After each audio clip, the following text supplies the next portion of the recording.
दरअसल अनंतनाग जिले के गारडोल में 2 से 3 आतंकवादियों के छिपे होने की खबर के बाद सुरक्षा बलों ने मंगलवार शाम को ज्वाइंट ऑपरेशन शुरू किया था। मंगलवार को रात होने पर इस ऑपरेशन को रोकना पड़ा था, जिसको बुधवार सुबह फिर शुरू किया गया और ये ऑपरेशन अभी तक जारी है। आतंकवादियों की संख्या 2 से 3 बताई जा रही है और उनको घेर लिया गया है। बुधवार सुबह जब दोबारा सर्च ऑपरेशन शुरू हुआ तो आतंकवादियों ने घने जंगल में घात लगाकर हमला कर दिया। जहां पर ये घटना घटी है ऊपर जंगल में गडोल में, वहां पर एक नोमैड्स हट थी, गुज्जर हट, उसके भीतर मिलिटेंट जो है छुपे हुए थे। जब सेना के जो सर्चिंग पार्टी की टुकड़ी जिसका लीड खुद सीओ कर रहे थे वहां पर पहुंचे और अचानक से उस हट से बाहर निकल के उन्होंने फायरिंग की और उसके बाद एक्सचेंज ऑफ फायर हुआ, लेकिन वो घने जंगलों का आड़ लेकर वो मिलिटेंट जो है वहां से फरार हुए और दूसरी जगह छुप गए। आतंकियों के हमले में 19 राष्ट्रीय राइफल्स के commanding officer colonel Manpreet Singh, major Ashish Dhonchak और जम्मू कश्मीर पुलिस के डीएसपी हुमायूं भट्ट शहीद हो गए। कर्नल मनप्रीत सिंह मोहाली, मेजर आशीष पानीपत और डीएसपी हुमायूं भट्ट कश्मीर के बडगाम के रहने वाले थे। लश्कर ए तैयबा से जुड़े प्रतिबंधित संगठन टीआरएफ यानी द रेजिस्टेंट फोर्स ने हमले की जिम्मेदारी ली है। जिस जगह आतंकी छिपे हुए थे उसे बाद में सुरक्षा बलों ने नष्ट कर दिया। वहां से एक AK-47, एक विस्फोटक और कपड़े बरामद हुए हैं।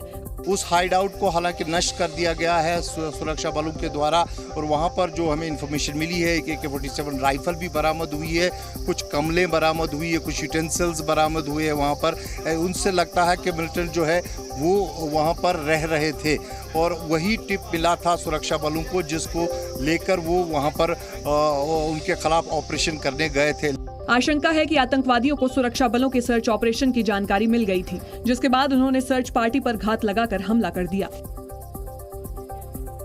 हालांकि सुरक्षा बलों ने कल ही आतंकवादियों के सफाई का इंतजाम कर दिया था। उन्होंने आतंकवादियों की घेराबंदी कर दी थी, लेकिन अंधेरा होने के वजह से बुधवार को यह ऑपरेशन सेना को रोकना पड़ा था।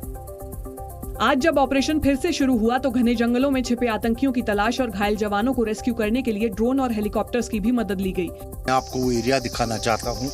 ये गडोल के वो जंगल है जहाँ पर ये एंटी मिलिटेंट ऑपरेशन चल रहा है। आप देखिए कैसे यहाँ पर फायरिंग हो रही है और ये देखिए ये फायरिंग की आवाज़ यहाँ पर लगातार चल रही है और यहाँ पर जो है पिछले दिन से ही यहाँ पर ऑपरेशन शुरू किया गया है और अब कुछ समय बाद से यहाँ पर जो है ऑपरेशन तेज़ी पकड़ता दिख रहा है। आप देखिए कैसे लगातार फायरिंग हो रही है। सुरक्षा बल टारगेट पे फायर कर रहे हैं। इससे पहले ग्रेनेड दागे गए, ब्लास्ट की आवाज़ हमने यहाँ पर सुनी और इस पूरे इलाके को जो है घेरे में ले लिया गया है। पुलिस ने जिन 2 आतंकवादियों की घेराबंदी की उनमें उजैर खान भी शामिल था, जिसने बुधवार को सुरक्षा बलों पर फायरिंग की थी। लश्कर से जुड़ा उजैर लोकल आतंकवादी है और सितंबर 2022 से एक्टिव है। अनंतनाग एनकाउंटर में सेना के 2 अधिकारियों और जम्मू कश्मीर के एक डीएसपी की शहादत के खिलाफ लोगों में भारी गुस्सा दिखा। खासकर जम्मू के लोग काफी आक्रोशित नजर आए। इसलिए लोगों ने सड़कों पर उतरकर पाकिस्तान के खिलाफ प्रदर्शन किया। डोगरा फ्रंट के कार्यकर्ताओं ने पाकिस्तान के खिलाफ जमकर भड़ास निकाली। इस दौरान लोगों ने पाकिस्तान मुर्दाबाद के नारे भी लगाए।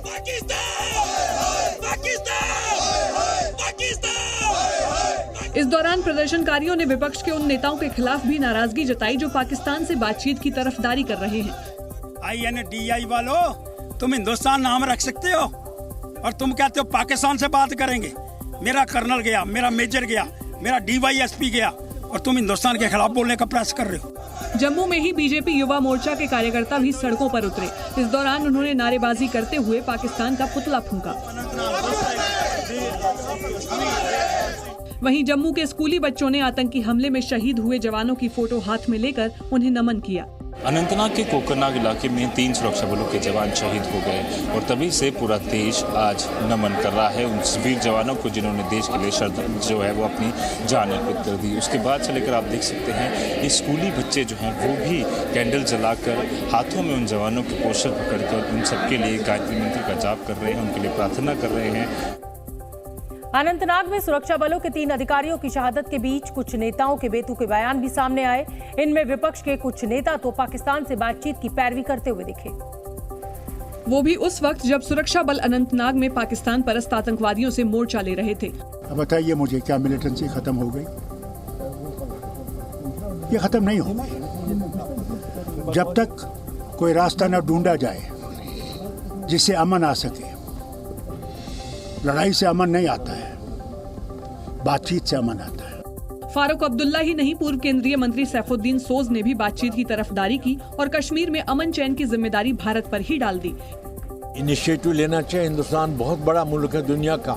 हिंदुस्तान को कहना चाहिए कि पाकिस्तान हमारा हमसाया है और पाकिस्तानियों को हमारे साथ अमन से रहना चाहिए। बातचीत का दरवाज़ा खुलना चाहिए, सारी घुटन दूर हो जाएगी समाज में। जब तक वो नहीं होता मासूम लोग मरते रहेंगे। इतना ही नहीं, उन्होंने कश्मीर में हालात सामान्य होने के दावों को भी प्रोपेगेंडा करार दिया। यानी जिस वक्त इस कायराना हरकत के जिम्मेदार लोगों को सबक सिखाने की बात होनी चाहिए, उस वक्त कश्मीर के नेता पाकिस्तान से रिश्ते सामान्य करने पर जोर देते हुए दिखाई दिए। हालांकि कश्मीरी नेताओं के उलट बीजेपी ने सीधे सीधे पाकिस्तान का नाम लेकर कहा कि जवानों की शहादत बेकार नहीं जाएगी और आतंकवाद पर करारी चोट की जाएगी। पहले भी पाकिस्तानियों को करारा जवाब मिला है और अब भी मिलेगा। जो आतंकी इसमें शामिल हैं वो मौत के घाट उतारे जाएंगे। वहीं केंद्रीय मंत्री वीके सिंह ने पाकिस्तान को अलग थलग करने की रणनीति पर काम करने पर जोर दिया। अगर उसके ऊपर दबाव डालना है तो उसको अलग थलग करना पड़ेगा।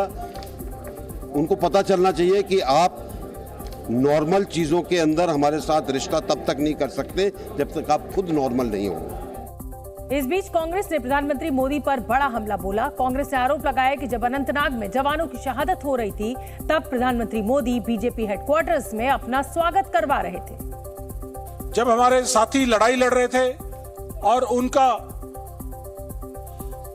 बलिदान वो देश के लिए कर रहे थे, तो मुझे ये कहते हुए बड़े शर्मसार हो रहा हूं आज कि हमारे प्रधानमंत्री मोदी जी उस समय अपना महिमा मंडन अपने ही लोगों के द्वारा अपने ही बीजेपी के हेडक्वार्टर में अपना ही महिमा मंडन कर रहे थे और उन पर फूलों की बरसात हो रही थी, फूल मालाओं से उनका स्वागत हो रहा था।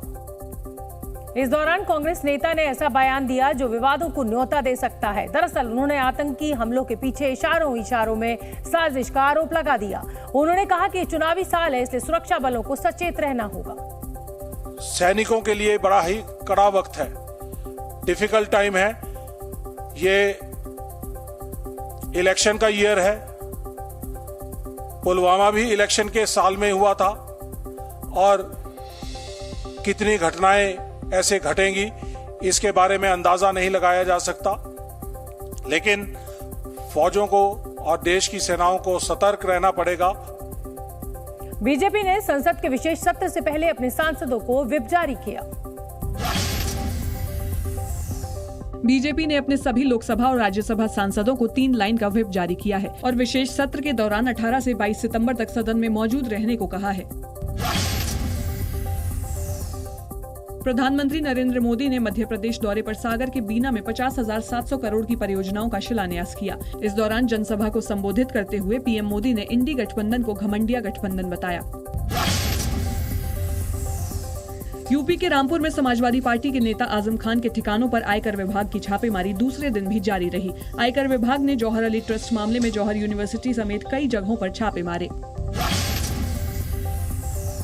मराठा आरक्षण की मांग को लेकर 17 दिनों से अनशन पर बैठे मनोज जरांगे ने भूख हड़ताल खत्म कर दी। महाराष्ट्र के जालना में सीएम एकनाथ शिंदे ने जूस पिलाकर मनोज जरांगे का अनशन खत्म कराया।